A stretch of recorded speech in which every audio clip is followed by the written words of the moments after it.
L'alliance du savoir-faire. De la passion au service d'une expérience culinaire. Bienvenue.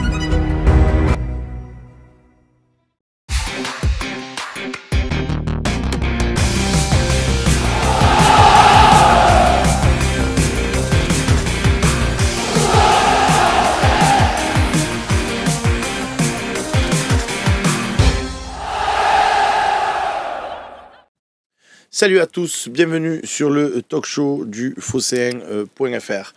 Ce soir, pour débriefer l'actualité, Maxence Volpe est au rendez-vous. Salut Max. Salut. Bastien Cordoleani est là également. Bonsoir à tous. J'ai moins de cheveux que la personne qui était prévue initialement, qu'on embrasse fort, mais je vais essayer d'être aussi bon. Et Régis Rebuffa est également présent. Salut à tous. Pour décortiquer cette nouvelle contre-performance des Olympiens. Max, on en a parlé avant l'émission, depuis cette partie tu ne décolères pas.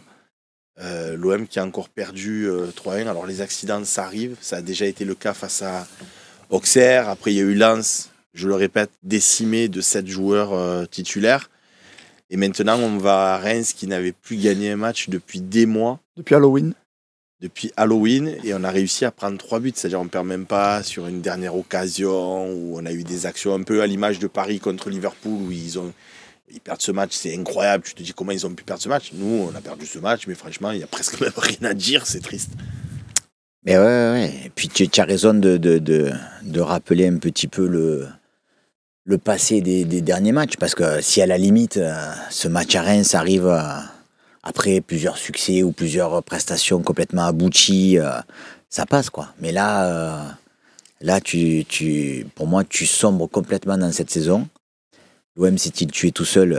Je pense que oui, là pour le coup on s'est tué tout seul, et je vois aucune, sincèrement, je vais être très pessimiste, mais je ne vois aucune lueur d'espoir dans cette fin de saison. On a perdu notre capitaine, et vous savez que depuis des mois et des mois, je vous dis que pour moi, Balerdi, c'est lui qui tient la défense. Déjà que, en plus, elle est pas très bonne, la défense. Si en plus on enlève le seul qui arrivait à sortir un peu la tête de l'eau, voilà, je suis aujourd'hui très très abattu, très en colère par les choix de Dozerbi, parce qu'effectivement, comme tu le disais, Reims, c'était archi nul, et au lieu pour moi d'avoir cette philosophie d'être droit au but, d'y aller, de les enfoncer d'entrée, de les laisser la tête sous l'eau, non, on est là et on continue à faire à toi, à moi, on les laisse se remettre doucement en confiance. Même, j'ai l'impression que même eux, ils n'arrivaient pas à comprendre ce qui pouvait se passer dans ce match. Ils se sont dit, mais en fait, ils nous laissent faire 2-3 contre. Voilà, je suis désespéré de la façon dont on aborde les matchs et désespéré du résultat. Bastien, c'est vrai que là, Loïc Lachaud, la réalisation de cette émission, nous remontrait cette infographie. L'OM qui a eu 80% de possession de balles, 20 tirs, dont 8 cadrés, pour un XG de 1,06. Comment on peut faire 20 tirs et avoir... 50 centres, je rajoute. 50 centres et avoir un XG de 1,06. Tu me diras, c'est là où on voit aussi que par rapport au début de saison, on n'a plus du tout la baraka, puisque Reims, ils ont un XG de 0,97 avec leurs 7 tirs, et ils ont mis 5 tirs cadrés, 3 buts. J'ai l'impression de voir les matchs de l'OM, mais inversés, quoi. C'est-à-dire qu'en début de saison, on avait 3 tirs, on marquait 3 buts, on disait, ouais, on est trop des phénomènes. Et maintenant, c'est l'inverse, quoi. Ouais, bon, après, sur les stats, c'est juste désespérant de voir à quel point on est mauvais dans les deux surfaces, quoi. C'est ça la réalité. Mais comment on en est arrivé là, Bastien? Comment on en est arrivé là? Parce que tout simplement, on n'est pas assez... Là, c'est le seul point à la limite où je peux rejoindre Dezerbi, qui est complètement à côté de la plaque en ce moment, c'est sur l'agressivité. Il a raison. L'agressivité défensive à Auxerre, c'est exactement les mêmes actions qu'à Reims. Tu prends 3 buts. Il y a une action, moi, qui m'a marqué. Alors, c'est une souffrance, hein, mais je me suis refait le match, comme toujours. Il y a une action qui m'a marqué. Ils font 2 centres, je t'ai dit à 50. Dans les 2 centres, il y en a un. Le joueur est à la lutte avec Dedic. Il centre. Il y a 3 Marseillais, 1 Rémois. Et c'est le Rémois qui prend le ballon de la tête sur un centre en plus un peu anodin.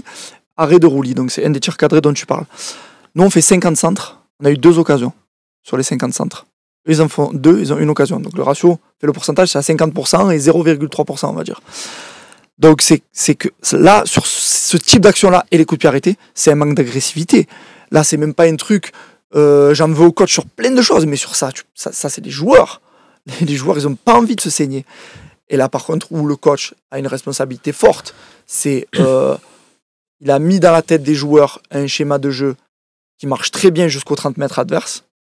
Mais plutôt que de capitaliser là-dessus et de dire, comme il le dit, moi je vous amène dans les 30 derniers mètres, à vous de donner de la créativité, eh ben c'est toujours pareil, parler d'agressivité. Non, à un moment donné, tu vois que la créativité, ils n'arrivent pas tout seuls. Donc il faut que ce soit à toi de trouver quelque chose. On va en parler dans la deuxième partie, mais il faut que ce soit à toi d'inventer un truc. Ils n'y arrivent pas. Tu as fait des choses bien, Roberto. Tu as créé un style.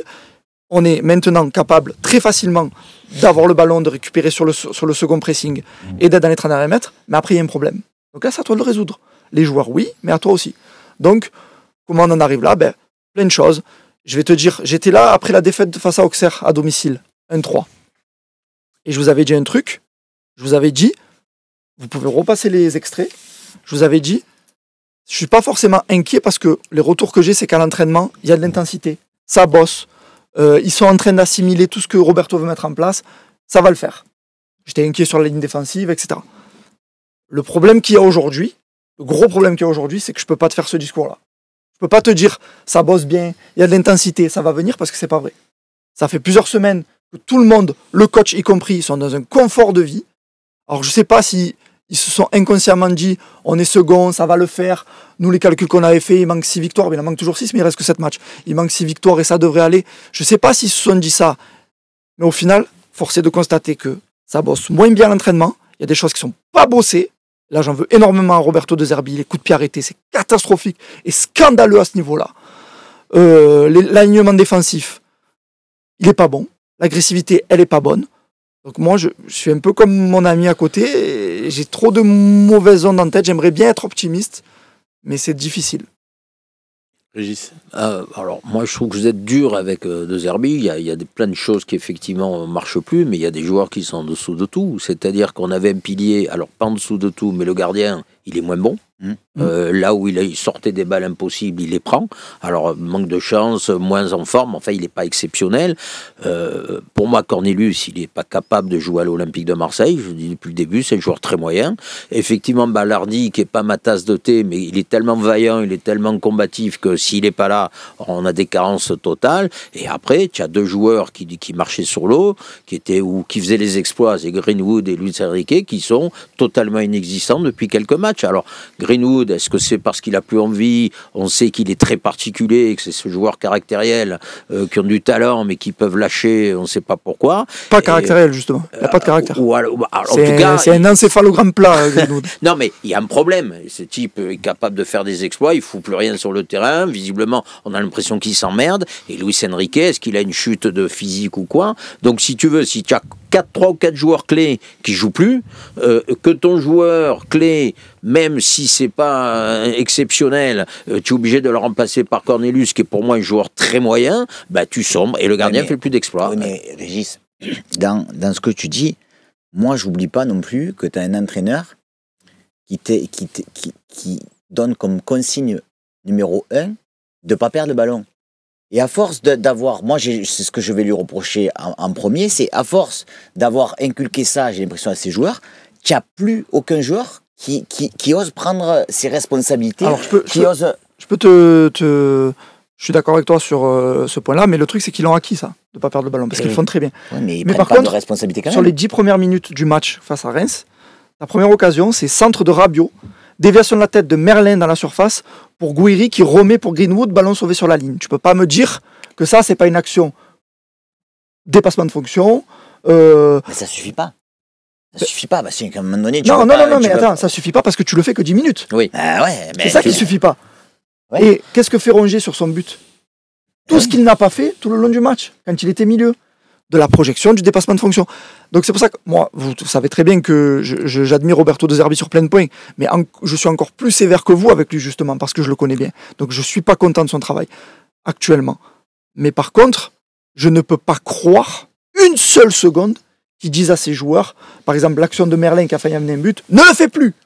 peux pas le croire une seule seconde. Mais moi, la seule chose que je peux croire, c'est que quand je vois un Enrique sur le côté qui systématiquement revient derrière, moi, si je suis entraîneur à côté de lui, je le prends par l'oreille, au bout d'un moment, je dis, le prochain coup, tu vas essayer de passer, mais ou tu vas encore revenir. Mais moi, je le vois pas faire. Par rapport à ce que dit Max, et ce qui m'a choqué, et ça tombe bien que tu sois en plateau, parce qu'on sait, comme tu l'as rappelé, que tu aimes beaucoup de Zerbi, quand le coach, il dit face à Lens, j'ai vu le plus beau match, ou un des plus beaux matchs de l'OM cette année. Ce matin, on a un copain sur Twitch qui a appelé, je ne sais plus si c'était au téléphone ou sur Twitch, peu importe, qui disait, en fait, dans sa philosophie, Roberto De Zerbi, il a plus peur de prendre des buts que ce qu'il aime en marquer. Quand tu vois Bielsa, il te dit, je suis pas sûr de ça. Si l'adversaire, par contre, il marque 2 buts, il suffit qu'on en marque 3 et on aura gagné le match. De Zerbi, comme le dit Max, à force de vouloir la maîtrise, on ne perd pas, on ne voit jamais quelqu'un lancer en profondeur. C'est un sujet, et vous avez raison. J'ai toujours peur de prendre une contre. Mais frère, c'est du foot. Eh ben, je vais vous dire, je suis d'accord avec vous. Au moins, il y a du spectacle. Je suis d'accord avec vous. Et juste avant que quand tu joues Reims, et que les mecs, ils sont la tête sous l'eau, prends-les risques d'entrée, mets-leur la pression. Je t'invite à revoir le match, on l'a fait. Sur les 10 premières minutes. Mais ça suffit pas, tu dois faire une mi-temps entière comme ça, tu vas pas faire 10 minutes. Mais est-ce que c'est la faute au coach, ça? Ah bah quand même. Non. Il a une responsabilité. C'est ma faute à moi. Non, mais dans l'échelle des responsabilités, c'est que la faute du coach, ça? Mais je sais pas, moi j'ai l'impression que le coach, son message il passe pas. Parce que c'est pas normal que tu puisses pas faire ça pendant une mi-temps entière. Je suis d'accord. Que tu puisses pas. Et je vais te dire même mieux. Ce qu'il a réussi à leur mettre dans la tête. Le contre-pressing, on l'a pas eu beaucoup, hein. Tu rigoles ou quoi en première mi-temps? Tu plaisantes ou quoi? Il te rendait le ballon tout le temps? Oui, d'accord. Mais toi, est-ce que tu allais faire comme tu fais des fois, aller les chercher vraiment oui. Eux, je te jure, il faut que tu revoies le match. Ils balançaient. Peut-être que je suis trop énervé. Là, tu es sur la défaite, mais il faut que tu revoies le match. Il y a des choses qu'on a très mal fait, mais contre-pressing, c'est une des rares choses qu'on a bien fait. Mais on n'est pas allé, si tu veux. L'action de Greenwood, où il est sur le côté qui tire à côté. Oui. Tu la revois cette action? C'est quoi? C'est une récupération de Rongier à 30 mètres des buts. Mais pareil, dans les 10 premières minutes. Bastien, ce que je veux te dire, c'est que, je l'ai déjà dit sur ce plateau, moi, j'ai vu des matchs de l'OM où on se procurait entre 15 et 20 occasions. Et qu'à l'arrivée, des fois, on faisait nul. Et on rentrait, il est là pour en témoigner, on rentrait, on se disait, comment c'est possible qu'avec 15 ou 20 occasions dans un match, tu n'arrives pas à gagner? Franchement, Et j'avais pas envie d'en vouloir aux joueurs. Tu vois, je me disais au fond de moi, ils ont quand même, tu t'es créé 20 occasions dans une rencontre, ça avait une occasion toutes les 5 minutes. Là non plus, visiblement, tu n'as pas envie d'en vouloir aux joueurs. Si, j'en veux pas. Ce que j'allais dire, c'est exceptionnel comme métier de joueur à l'OM. Quand ils ont 15 occasions, tu leur en veux pas. Quand ils font pas de dépassement. Moi, j'ai l'impression que, aussi bien De Zerbi que les joueurs, on est rentré dans cette logique de se dire. Je suis d'accord. Tu fais 3-4 occasions dans un match, tu vas marquer un but, tu vas gagner. Mais non, c'est pas ça le foot. C'est ça qu'il faut souligner. Ça fait des semaines que l'équipe et le coach, parce que moi j'exclus personne, l'équipe et le coach, sont rentrés dans un confort de travail. Ils ont acquis quelque chose qui est de rentrer dans les 30 mètres adverses par de la possession. Ils ne font plus rien d'autre. Donc moi, je suis d'accord avec toi pour dire que le coach doit trouver des solutions. De devenir dans les 30 mètres adverses. Le but, c'est de marquer des buts. Donc c'est bien beau d'arriver jusqu'aux 30 mètres adverses. Merci de me rappeler les règles du football, je les connais. Oui. Moi, je vous explique que je ne dédouane pas une partie plus que l'autre. Voilà. Après, vous en faites ce que vous voulez. Moi, j'ai revu le match. Je vous dis que le premier quart d'heure de l'OM, il est très bon. Mais après, le problème, c'est que tu as une équipe à la blessure de Balerdi, là où tu dois te dire, bon les gars, Calmos, comme tu dis, tu as raison, ils sont nuls en face. Calmos, Kondogbia, qui a 300 matchs en pro, des matchs de Ligue des Champions, de dire c'est bon, on va reprendre la maîtrise. Non, tout le monde sombre. Et le coach aussi. Moi, je ne l'exclus pas, moi, j'exclus personne. Est-ce que vous n'avez pas l'impression qu'on a gagné aussi des matchs parce que Greenwood faisait un coup de génie et des matchs qu'on n'aurait pas dû gagner? Et comme il fait plus rien. Lesquels, contre Nantes, quand tu fais cette passe. Tu as eu des matchs au premier début de saison où tu avais Greenwood qui se sortait un truc magique, qui marquait. Aujourd'hui, comme il est inexistant, pour des raisons que j'ignore ou qu'on peut suboudorer ou quoi que ce soit. Il y a 15 jours, je disais qu'il fallait pas le sortir. Je me suis fait rire de coups parce qu'on me disait ouais, tu peux pas dire ça, le mec. Moi, je continue à dire Greenwood, il fallait pas le sortir. Ah mais là, on l'a peut-être perdu. Je sais pas. Voilà. Ça c'est un problème de l'entraîneur. Non, t'inquiète pas. Ça lui glisse dessus, qu'il sorte ou pas. Non mais en tout cas aujourd'hui, c'est plus le même. Oui, mais tu dis à Max qui te dit, moi je disais qu'il fallait pas le sortir. Mais est-ce qu'on est rentré du coup dans un système où c'est les joueurs qui ont le pouvoir? C'est-à-dire Greenwood, il marche, il a le droit. Enrique, il marche, il a le droit. Et on ne doit pas les sortir parce que c'est un équilibre. C'est les plus bons métiers du monde alors d'être joueur à l'OM. Ils ne sont pas critiqués sur la faute du coach, ils ne peuvent pas sortir. C'est un équilibre. Moi, une nouvelle fois, je ne suis pas coach, mais est-ce que tu perds un joueur parce que tu as raison de le sanctionner? Est-ce qu'il faut vraiment le sanctionner et le perdre? Ou est-ce qu'il faut passer sur certaines choses parce qu'il est capable de faire des coups de génie?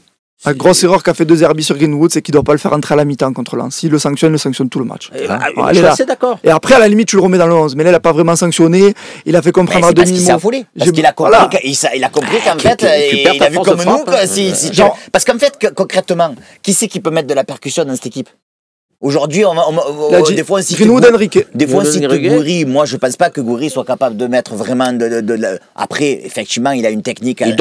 Il va donner des bons ballons. Voilà, il peut apporter, mais c'est pas lui qui va faire, à mon sens, des grosses différences. C'est pas un gros buteur. Enrique, il prend plus aucune responsabilité. C'est pas la faute de De Zerbi. Merlin. C'est la faute de qui? Je sais pas. De la faute avant tout. Évidemment, la faute d'Enrique, mais je pense que c'est aussi un peu la faute de l'entraîneur. Merlin, moi, je ne l'ai jamais vu faire des tu vois, on est d'accord, tu vois, tu dis pas c'est que la faute d'Enrique, tu dis pas c'est que la faute de Zerbi, c'est là où Seb a raison, excuse-moi, mais je peux énerver, là où Seb a raison, c'est qu'à un moment donné, comment tu peux venir en conférence de presse après Lens et dire on a fait un bon match? Tu n'as pas fait un bon match, tu as eu 5 occasions dans le match. C'est pas ça le foot. Tu as bien vu qu'il est là, il est sous l'eau, là. Sa conférence de presse après Lens, elle est... Après Lens, j'aurais aimé qu'il réagisse. Alors moi je vais vous dire un truc parce que je le sais pas. Je vais vous dire un truc. Tu vois, toi tu t'es fait découper sur Greenwood. Moi il y a des gens qui m'ont dit qu'est-ce que tu racontes? Après la victoire de Nantes, j'ai fait un post en disant je serai dirigeant olympien, je ferai un stage à Malmort après la victoire contre Nantes. Pour te dire. On l'a bien vu qu'on a eu. Et les gens ils me disaient mais qu'est-ce que tu racontes? On a gagné, on se met c'est se mettre le feu tout seul. Faisons ça avant Paris pour Paris. J'ai dit moi les gars, la victoire contre Nantes, ça m'inquiète. Forcé de constater que, comme tu dis, ils l'ont pas fait après Nantes, ils l'ont pas fait après Lens. Après Paris, c'est pareil. Après Paris, j'ai entendu des discours. Mais j'ai l'impression que les mecs se sont dit, ça va, on va jouer Paris, allez, c'est bon. On a joué Paris, l'ogre parisien, en plus on n'a pas été trop mauvais, c'est passé, allez, reste 8 matchs, ça va aller. Ça va aller de quoi? Tu crois que tu vas enfiler le short et qu'on va gagner tous les matchs? C'est exactement ça. Hein. Pourquoi on marque jamais des buts de raccro, nous? Tu la prends pas. Qu'est-ce que je vois, moi, chez les autres équipes sur les corners? Je vois des chiens enragés qui veulent marquer des buts. Qu'est-ce que je vois sur les centres? Je vois des mecs qui marquent du dos, de la cuisse. Nous, jamais. Mais pourquoi? Parce que les mecs, sont... Ceci étant dit, je l'ai dit ce matin à l'OM au café, mais je le pense tellement que je le redis ce soir dans le talk. C'est parce que je me mets beaucoup de matchs européens quand même, tu sais, pour le plaisir de voir du foot. Soit le Barça, le Real, le Bayern, City, Liverpool, etc. Et combien de fois je vois les équipes adverses contre City, contre Liverpool, contre le Real, contre le Barça, qui ont des occasions, mais les mecs ils tirent à côté, ils tirent au-dessus. Je te parle même pas quand je tombe au hasard sur Montpellier-Saint-Etienne. Alors là, ou Auxerre-Le Havre. Alors là, tu regardes le match parce que tu es tombé, tu sais, tu dis, ah tiens, il y a un match, je vais regarder. Tu regardes, les Auxerrois ils tirent nulle part, les Havrais ils tirent nulle part. Et quand il joue contre toi, le mec, il prend l'Auxerrois, j'en reviens toujours pas, elle est restée dans ma tête. Le mec était sur son côté droit, il a fait une putain de déboulé à la Cristiano Ronaldo, il repique au centre, il fait un enroulé et il marque. Tu te dis, mais... Toi, tu as vu le gardien de Lens hier, toi. Ben oui, le gardien de Lens contre nous, c'était Batman, c'était Superman. Le mec, il a tout arrêté, hier, il a dit aux Lillois, allez, vas-y, frérot, c'est juste le derby, Lille-Lens. Vas-y, marque un but, c'est pas carrément donné. Mais c'est une dinguerie ou pas? Combien de fois tu vois et le penalty sur Greenwood, on en parle. Ouais, non, mais ça, il faut plus en parler parce que mais bon, parano. Ça fait partie des faits. Mais aussi, ça s'ajoute à la longue liste. Et combien de fois tu vois Greenwood qui prend un ballon sur le côté et où son défenseur recule jusqu'à aller dans la surface et le laisser faire? Tu le vois souvent, ça, toi? Moi, j'ai l'impression qu'à chaque fois que Greenwood a un ballon... Ils sont trois dessus. Oh, les mecs, ils arrivent et tout. Une fois, moi, je sais pas, sur le premier but, tout le monde a critiqué Balerdi. Et il jouait sur une jambe, et il aurait dû sortir, et Roulier avait raison, et tout ce que tu veux. Mais en attendant, le mec, le Raymond qui a eu le ballon, eh ben, il est avancé sur l'Irola, et je recule, jusqu'à ce qu'en fait, ça fasse occasion de but. Là aussi, il fallait pas critiquer l'Irola il y a 2 semaines ou la semaine dernière. Elle est pas bonne. Il est nul. Le mec, il est nul. Contre Lens, il a eu 2 ou 3 percées qu'il aurait dû faire comme Murillo le fait. Il a perdu 3 ballons. Ça nous coûte cher parce qu'à l'arrivée, tu perds le match. Contre Paris, n'en parlons pas. Son entrée, elle est catastrophique. Et là, contre hier, il sort à la mi-temps. Heureusement, peut-être qu'il va ouvrir les yeux sur ce joueur aussi. Parce que je comprends pas comment on peut continuer à faire jouer des joueurs comme ça. Mais bon, après. Après, il y a des trucs où je comprends pas, moi, de Zerbi. Bon, on va en parler, c'est la deuxième partie. D'abord, on fait une petite pause publicitaire. Pixi Stojkovic, non, on ne peut pas prendre de joker médical. Non, ça ne sera pas possible pour remplacer Balerdi. Et effectivement, Egliet 13 qui nous dit, c'est vrai que les adversaires contre l'OM, ils ont toujours ce supplément d'âme. C'est toujours pour eux. C'est un peu la rançon du succès, quelque part. Évidemment. Mais ça a toujours été comme ça. Ouais, mais du coup, c'est pas que c'est faussé, mais... Ça vous énerve, mais ça nous énerve. Ouais, mais là, je rejoins un peu Bastien. Franchement, sur le premier quart d'heure, moi, Reims, il me prouve pas que c'est une équipe que, tu vois, malgré ça, tu dois les battre. Métamorphosés. Non, mais ils étaient nuls dès le début, quoi. C'est pas malgré ça. Mais tu dois les battre, ils sont nuls. Mais bien sûr. Je suis d'accord. Comme Lens, hein. C'est pour ça que tu dois recruter des joueurs qui ont une personnalité, même parfois moins forte, mais personnalité forte pour pouvoir assumer ce fait qu'en face, ça va toujours se sublimer. Si tu recrutes des joueurs qui, comme on en a beaucoup trop eu ces dernières années, tombent vite dans le confort, se disent on est les plus beaux à Marseille, de toute façon dès qu'on gagne on est les plus beaux, on est les plus forts, il suffit d'enfiler le short, un peu d'ambiance et tout. Ça marche pas comme ça le football de haut niveau. Bon, bah écoutez les amis, voilà pour cette première partie face à Reims. Il y a Nico BXL qui me dit Seb, en plus ton ami Djokovic qui perd contre Pim Pam Poum. Alors l'autre en face, il est très jeune et c'est loin d'être Pim Pam Poum. Je pense qu'on va souvent entendre parler de lui, mais effectivement c'était un week-end un petit peu difficile. Allez, pour moi en tout cas, on passe à la deuxième partie de cette émission.